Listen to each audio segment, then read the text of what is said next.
Hey everyone, Jordan here from Cinelinx.com. I'm back today with all new drawing tablet review. Now we haven't done one of these in a while, but the tech company GAOMON reached out to me about checking out one of their products, and they were kind enough to send me their PD1561 pen display tablet. So I thought it'd be fun to check this out with you guys, put it through its paces, and see how it stacks up to some of the other drawing tablets I've used over the years. So let's go ahead and open this up and see what it's all about.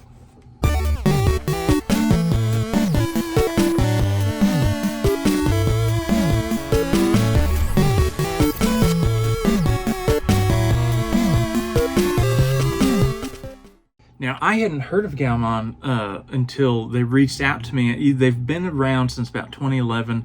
They've produced a number of different drawing tablets and pen display tablets. And what their whole thing is about giving you a quality product, but at a much cheaper price that's a lot more accessible for people. So for their PD1561 tablet, everything you need comes right here in the box. Of course, it's got all the cords and stuff that you need, charger, your pen as well, on top of a pen holder, which of course has all the extra nibs and stuff inside for you, as well on the bottom, a nib remover so that you can swap them out as you need to. On top of that, of course, you got your quick start guide, and it comes with some other extra stuff. The drawing glove. This is becoming more and more common with a lot of these tablets in that they're including this. And it's such a small thing, but it's really nice because anything you don't have to get that's extra is always nice.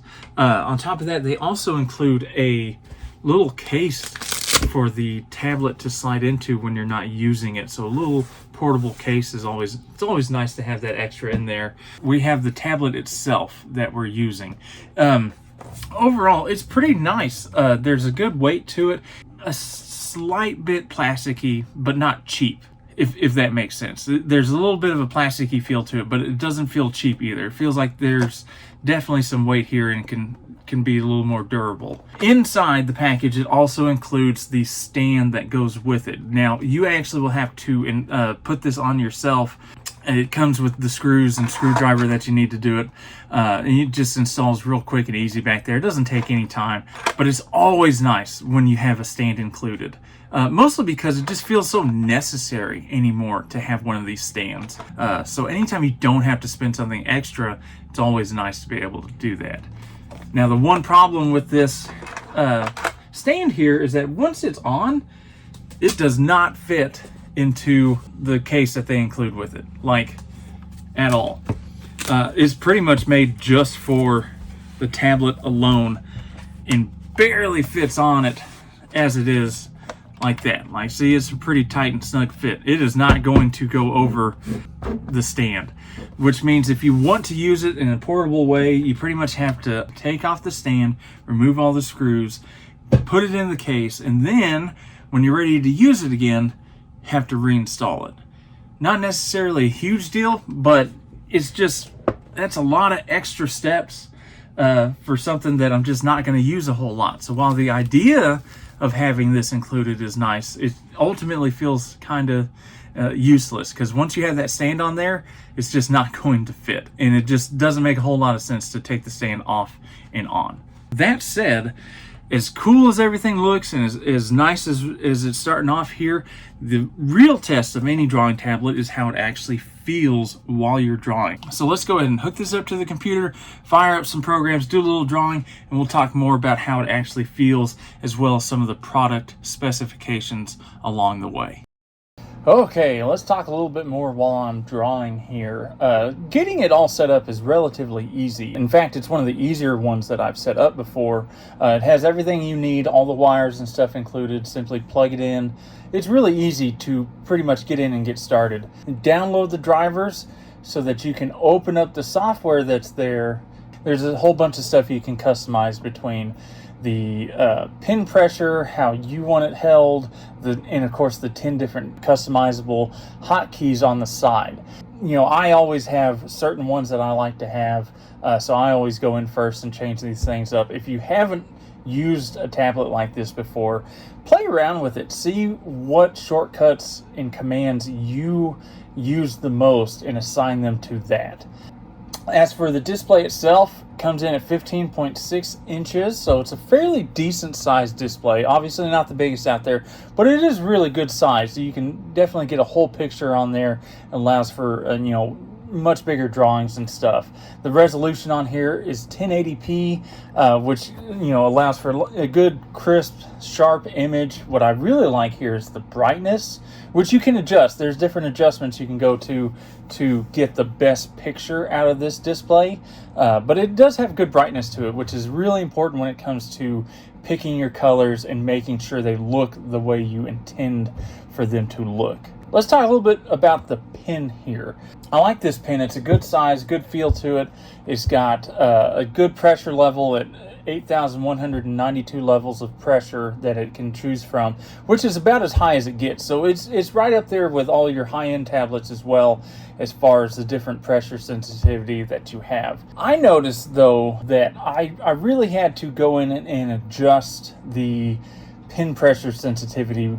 It was really tough to get it right where I wanted it to, and I'm still not entirely sure I did. And I don't know, and even as I changed more stuff, it didn't feel like it was really adjusting things as much as I'd hoped that it would. It's not terrible, it just takes some more adjusting, and kind of threw off my drawing a little bit as we went. I really like how it feels on the tablet itself. It's got this anti-glare screen, of course, but it's also a little bit rougher, so it has that paper-like feel to it. So it's not that super smooth drawing that some tablets come with that are really hard to work with. It feels more like you're drawing on paper and that you can do the marks and the motions that you're used to. Generally speaking, the drawing here is going pretty well. It's definitely not as smooth going through it and working on a project as it would be with some of the other higher end tablets that I've had, but nothing about it feels cheap either. So don't get me wrong, it still feels pretty solid, and if you're just getting started with a tablet or upgrading to a pen display tablet,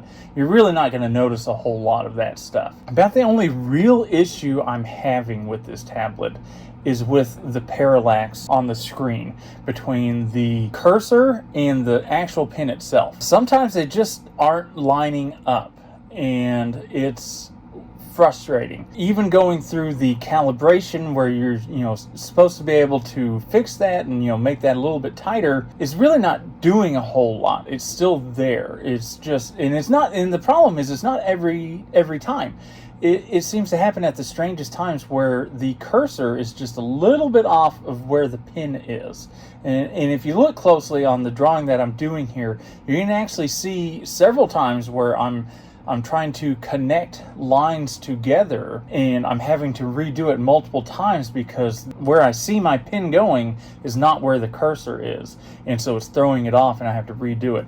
But other times it's totally fine. So it's kind of a weird thing that you have to deal with. It's not like a huge major deal, and it's obviously something you can work around, but it is a tad bit frustrating. So all in all, GAOMON's PD1561 display is pretty damn solid. Like, nothing about it feels cheap. It feels like a really good, solid, quality manufactured tablet here. It's really ideal for people who've never had one of these before or looking to upgrade from a regular tablet to a pen display setup, because you don't need anything else. Everything with it comes in the box.